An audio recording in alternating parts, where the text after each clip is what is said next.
सोचिए, एक 16वीं सदी की जंग और आज का गोल्ड इन्वेस्टमेंट। सुनने में लगता है कि दोनों में कोई लेना देना ही नहीं है ना? लेकिन क्या हो अगर कहा जाए कि एक पुराने जमाने के बैटलफील्ड पर जो स्ट्रैटेजी इस्तेमाल हुई थी वही किसी के फाइनेंशियल फ्यूचर को सिक्योर करने का राज खोल सकती है। तो बस यही वो सवाल है जो आज के हमारे इस पूरे विश्लेषण के केंद्र में है।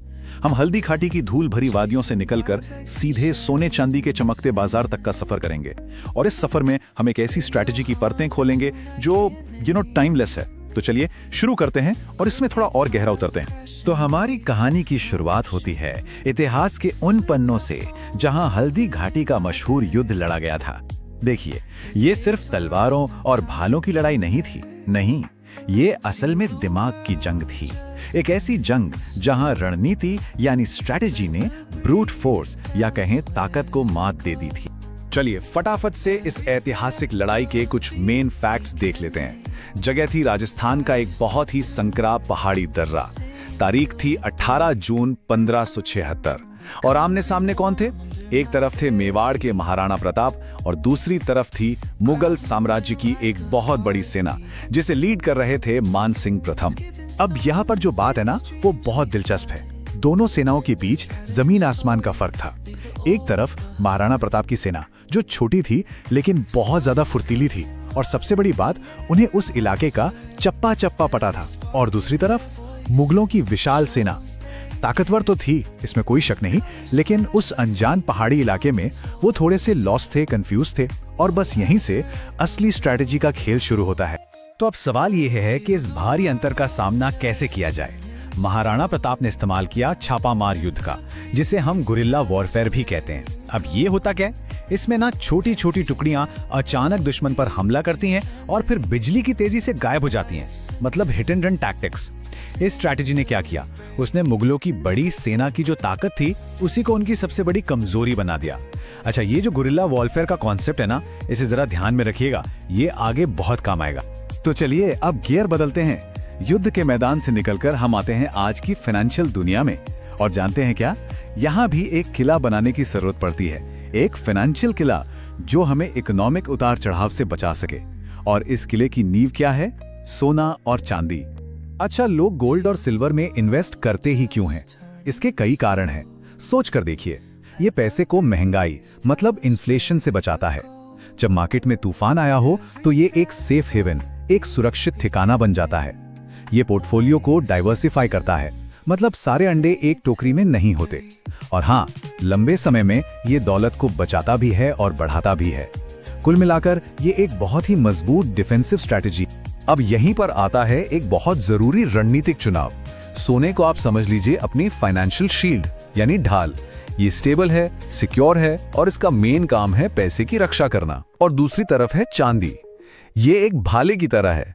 इसमें वॉलेटिलिटी यानी उतार चढ़ाव ज्यादा है, रिस्क भी ज्यादा है, पर साथ ही इसमें तेजी से ग्रोथ देने का पोटेंशियल भी ज्यादा है। क्यों? क्योंकि ये इंडस्ट्रियल डिमांड से भी जुड़ा हुआ है। तो सवाल यह है कि ये स्ट्रैटेजी बनाई कैसे जाए? इसे हम 4 बहुत ही आसान स्टेप्स में समझ सकते हैं। स्टेप 1, अपना गोल डिफाइन करें। क्या मकसद धन को बचाना है या उसे बढ़ाना है? स्टेप 2, अपनी रिस्क लेने की क्षमता को परखें। इसके बाद स्टेप 3, चुने कि सोना लेना है, चांदी लेनी है या दोनों का मिक्स। और आखिर में स्टेप 4, ये तय करें कि इसे फिजिकली खरीदना है या फिर डिजिटल तरीके से। और अब वो पल आ गया है जहां हम इन दोनों दुनियाओं को एक साथ लाएंगे, इतिहास का बैटलफील्ड और आज का फाइनेंशियल मार्केट। चलिए देखते हैं कि हल्दी घाटी की लड़ाई के जो सिद्धांत हैं वो आज के इन्वेस्टर्स को क्या सिखा सकते हैं। तो पहला कनेक्शन, सही इलाके का चुनाव। देखिए, जैसे हल्दी घाटी के उस संकरे दर्रे ने मुगलों की विशाल सेना के साइज को लगभग बेकार कर दिया, ठीक उसी तरह सोना पोर्टफोलियो में एक स्टेबल इलाका बनाता है, एक ऐसा सेफ जोन जो मार्केट के बड़े बड़े झटकों के असर को कम कर देता है। और अब बात करते हैं युद्ध की शैली की। महाराणा प्रताप की गुरिल्ला टैक्टिक्स कैसी थीं? फ्लेक्सिबल और फुर्तीली। बिल्कुल इसी तरह चांदी में इन्वेस्ट करना एक गुरिल्ला अप्रोच की तरह है। हाँ, इसमें रिस्क ज्यादा है, लेकिन ये मार्केट की वॉलेटिलिटी का फायदा उठाकर ज्यादा रिटर्न कमाने का मौका भी देता है। ये एक अटैकिंग मूव है।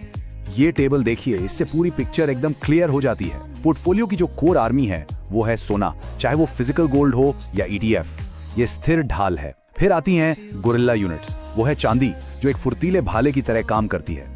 और जैसे किसी भी जंग में जासूसों और स्काउट्स की जरूरत होती है ना, वैसे ही इन्वेस्टमेंट में सही फैसले लेने के लिए मार्केट रिसर्च से मिली खुफिया जानकारी की जरूरत होती है।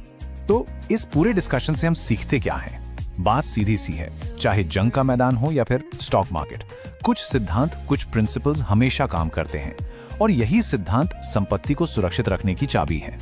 तो टेक अवे क्या है? पहला, अपने इलाके को जाने, यानी मार्केट को अच्छी तरह समझें। दूसरा, कोर एसेट्स को प्रोटेक्ट करें, मतलब गोल्ड जैसे स्टेबल ऑप्शन से पोर्टफोलियो को डाइवर्सिफाई करें। तीसरा, फुर्ती का फायदा उठाएं, यानी सिल्वर जैसे ऑप्शन से ग्रोथ के मौके तलाशें। और सबसे जरूरी चौथा, धैर्य एक हथियार है। लॉन्ग टर्म गोल्स पर फोकस रखें, क्योंकि असली जीत वहीं मिलती है। तो आखिर में बात बस इतनी सी है, एक कामयाब स्ट्रेटेजी का मतलब हमेशा रिस्क को मैनेज करना होता है ताकि लॉन्ग टर्म वैल्यू को सिक्योर किया जा सके। ये बात उतनी ही सच है जितनी एक राज्य को बचाने के लिए, उतनी ही सच है एक रिटायरमेंट फंड को बचाने के लिए। ये पूरा विश्लेषण हमें यही दिखाता है कि कैसे हम इतिहास से सीखकर अपने आज और कल को बेहतर बना सकते हैं। तो अब सवाल ये उठता है कि स्ट्रैटेजी अगर वैल्यू को सिक्योर करने की कला है, तो कोई किस युद्ध क्षेत्र की तैयारी कर रहा है? इस सवाल पर सोचिएगा जरूर।